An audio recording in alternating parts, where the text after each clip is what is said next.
The rejection and rise. Captain Elena Reyes stood motionless as the holographic projection of Ambassador Xectal faded from the command center. The alien's final words still hung in the air. Earth's application for membership in the Galactic Assembly has been denied.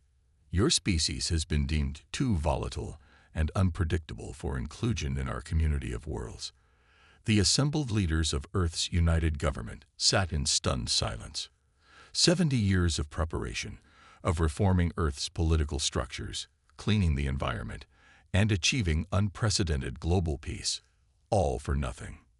They never intended to accept us, said Dr. Immerse, director of Earth's Science Directorate. These were impossible standards from the beginning. Reyes turned to face the room, her dark eyes reflecting the starlight from the viewport behind her. Then we'll stop trying to meet their standards, she said firmly. If they won't have us as we are, we'll forge our own path among the stars. In the months that followed, Earth's rejection became public knowledge. Markets crashed initially as corporations that had invested in assembly-compatible technologies saw their futures evaporate. Religious groups claimed the aliens were either saviors or demons. Politicians scrambled to maintain order. But beneath the chaos, something unexpected happened. Humanity didn't fracture, it united. They've underestimated us, President Martina Chen declared in a historic address. The assembly believes we're too aggressive, too unpredictable. Let's show them what human determination really looks like. The Phoenix Initiative was formed in 2167, pooling resources from every nation. Its mandate was clear: develop technologies that would surpass the Assembly's capabilities and establish an independent human presence beyond our solar system. Dr. Victor Novak led the propulsion revolution in Geneva. His team created the Novak-Chen fold drive in 2172, a system that didn't just approach light speed but created controlled folds in space-time. The Assembly had claimed such technology was theoretically impossible for a species at humanity's development stage. Humanity achieved it in 5 years. Meanwhile in Nairobi, Dr. Kwame Okafor developed biomolecular adaptive materials that could reconfigure at the cellular level to protect humans from the rigors of deep space and extreme planetary conditions. On his test flight to Titan, he transmitted a message that quickly became humanity's unofficial motto: no waiting period required, just human ingenuity. Captain Reyes, now promoted to admiral, watched the first colony ship depart for Taw City in 2176. She wouldn't live to see its arrival, but she stood tall as the massive vessel rose from the Kennedy spaceport, carrying 8,000 colonists to humanity's first extrasolar home. We're not waiting for their approval anymore, she told her protege, Commander Sato. We're claiming our own destiny. The Taw City colony was established in 2181 on a world the Assembly charts had labeled inhospitable due to radiation levels. Human engineers had developed radiation-absorbing technology that not only protected the colonists but harvested the radiation for power. They named the planet Defiance. In 2185, Commander Sato, now captain of the Earth ship Prometheus, led the first expedition beyond neighboring star systems. His ship was testing the third-generation fold drive when they detected an unusual signal. It's not assembly standard, his communications officer reported. Put it through, Sato ordered. The voice that came through was unlike any language they'd encountered before, clicking sounds interspersed with melodic tones. But their translation matrix slowly began deciphering it. Help, pursued, sanctuary. Captain Sato made a decision that would alter humanity's course. Triangulate that signal. Maximum speed. They found a damaged vessel drifting near a gas giant. Its design was organic-looking with sections that appeared grown rather than built. Inside were beings that resembled tall, slender humanoids with iridescent skin that shifted colors with their emotions. Many were injured.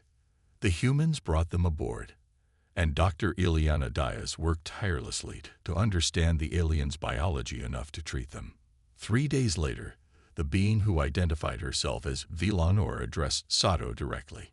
Your assistance was unexpected. The Assembly told us your kind were dangerous primitives. The Assembly rejected our application for membership, Seto explained. The alien's skin rippled with a pattern that the translator identified as amusement. We too were deemed unworthy. The Liriani were classified as excessively empathic and lacking necessary objective judgment. We have survived independently for 200 of your years. Are there others? Seto asked. Many others. The Assembly accepts perhaps one species in 30 that achieves interstellar travel. The rest are expected to remain isolated or perish. We survive in the shadows of their empire. Captain Seto felt a smile spread across his face. Perhaps we should meet these others. By 2200, Earth had established colonies in 14 star systems. None were perfect paradise worlds. The Assembly had long ago claimed those. But humans thrived in environments that other species considered challenging. High-gravity planets, moons with unusual atmospheric compositions, worlds with extreme seasonal variations. More importantly, they had formed alliances with 7 other rejected species. The Liriani provided intuitive navigation systems that allowed ships to navigate fold space with unprecedented precision. The silicon-based Vex shared their understanding of quantum crystallography. The gaseous Miran taught humans about energy manipulation at the subatomic level. In return, humanity offered its unique gift, boundless adaptability, and a refusal to accept limitations. They called themselves the Coalition of the Overlooked, and their territory grew steadily along the fringes of assembly space. They developed different technologies, different social structures, different ways of exploring the galaxy. The Assembly took notice. They've established observation posts around the Rigel system, reported Admiral Sato, now in his 60s, but still commanding the Coalition fleet. That's the 3rd resource-rich system they've suddenly claimed after we showed interest. Velanor, now the Liriani representative to the Coalition Council, shifted to a concerned blue hue. This is their pattern. When rejected species show too much promise, they isolate them, cut them off from resources, and watch them wither. That won't happen to us, Sato said firmly. We've spent decades preparing for this moment. What do you propose? Asked Tekrol, the crystalline Vex representative. Admiral Sato looked at each council member in turn. I propose we stop playing by their rules. The Assembly has existed for millennia because no one has challenged their authority. But they've never faced anything like us before. Species united not by conformity, but by our differences. You are suggesting conflict. The Miran representative's gaseous form swirled anxiously. The Assembly's technology is far advanced, Velanor cautioned. Advanced, yes, but static, Sato countered. They haven't faced real opposition in thousands of years. They've grown complacent. And while they were comfortable in their superiority, we've been developing technologies they never imagined. He activated a hologram showing a new class of ship, smaller than assembly vessels, but with a distinctive design that incorporated elements from all coalition species. The Assembly believes that perfect uniformity is strength. We believe that diversity of thought, of biology, of approach is the true advantage. Their ships are all identical, their tactics predictable. Ours will be unique, adaptable, and unexpected. The council chamber fell silent as the representatives considered his words. If we back down now, Sato continued, we accept their judgment that we are unworthy. If we stand together, we prove that rejection was their greatest mistake. One by one, the representatives signaled their agreement.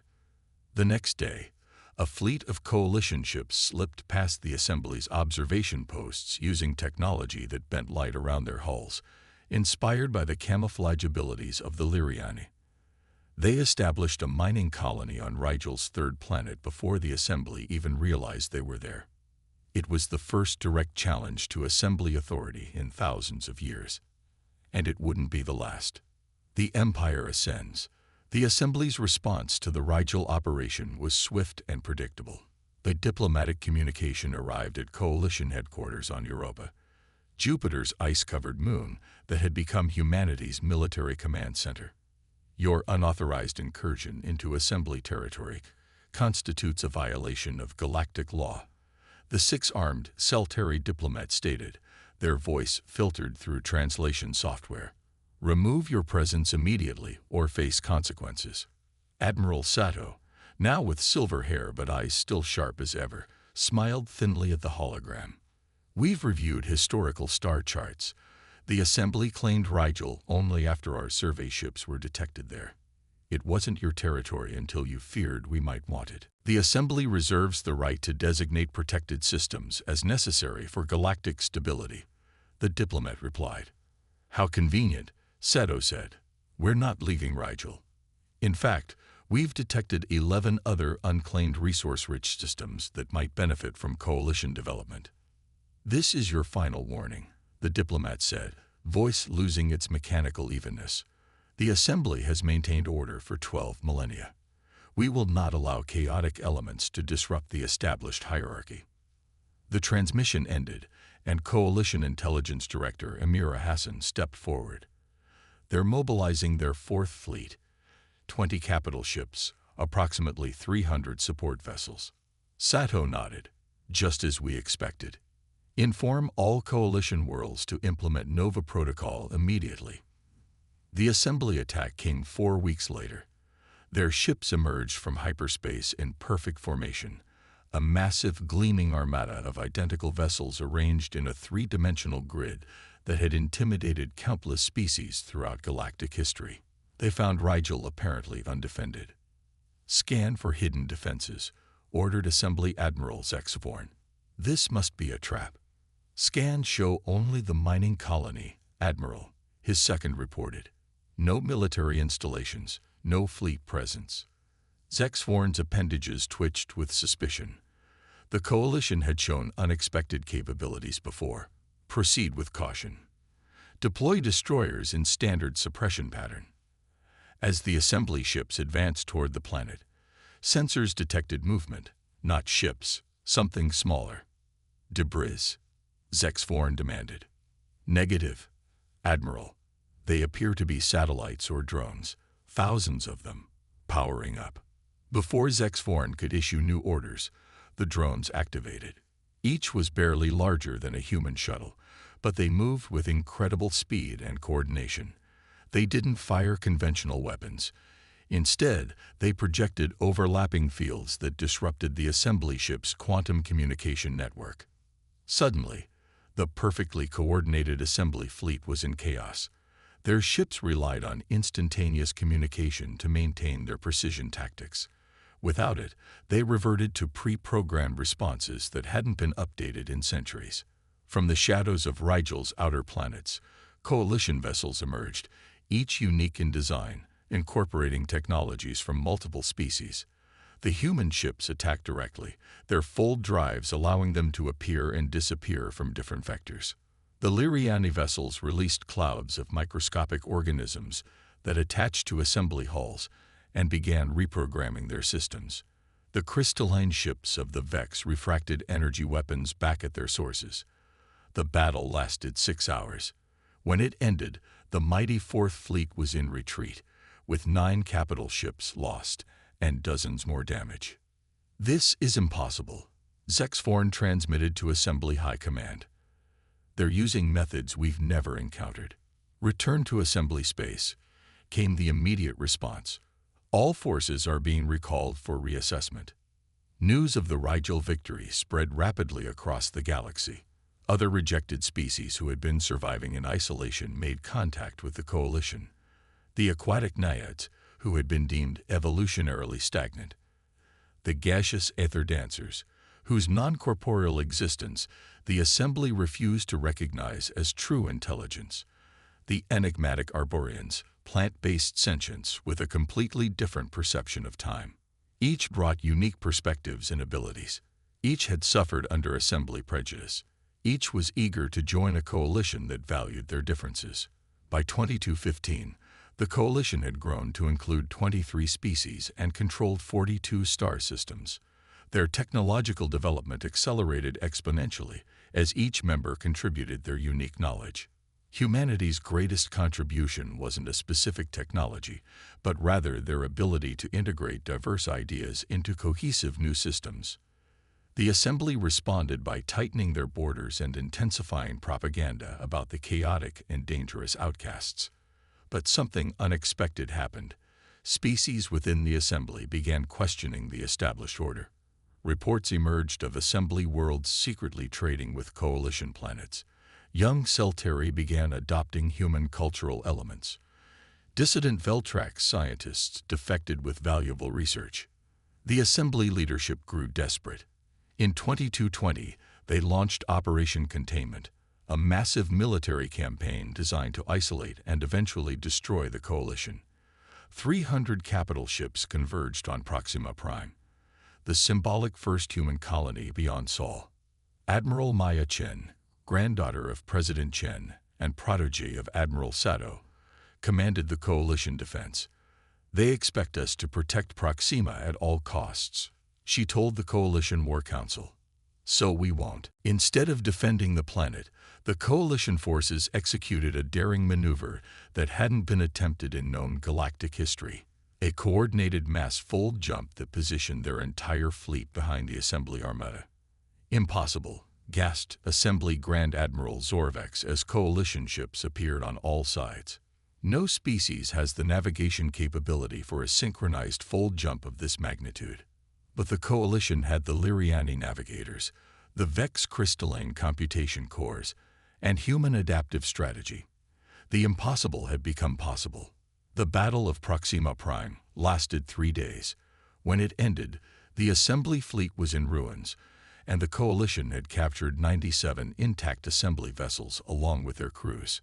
Instead of executing the prisoners as assembly propaganda had predicted, Admiral Chen invited the captured officers to tour coalition worlds. "See for yourselves what we've built," she told them. "Then decide if we're truly the chaos you've been told to fear." The officers saw colonies where multiple species worked together in harmony, adapting environments to suit all their needs rather than terraforming planets to a single standard. They witnessed technological innovations that had been deemed impossible by assembly science. Most importantly, they saw societies where diversity was strength, not a threat to be contained. When the officers were finally released, many refused to return to assembly space. Those who did carried back a message that spread despite official censorship. The coalition represented not chaos, but evolution. The final confrontation came in 2225 at the Galactic core. The assembly leadership, desperate to maintain control, planned to activate an ancient weapon system that would destabilize fold space throughout coalition territory, effectively isolating each world and preventing interstellar travel.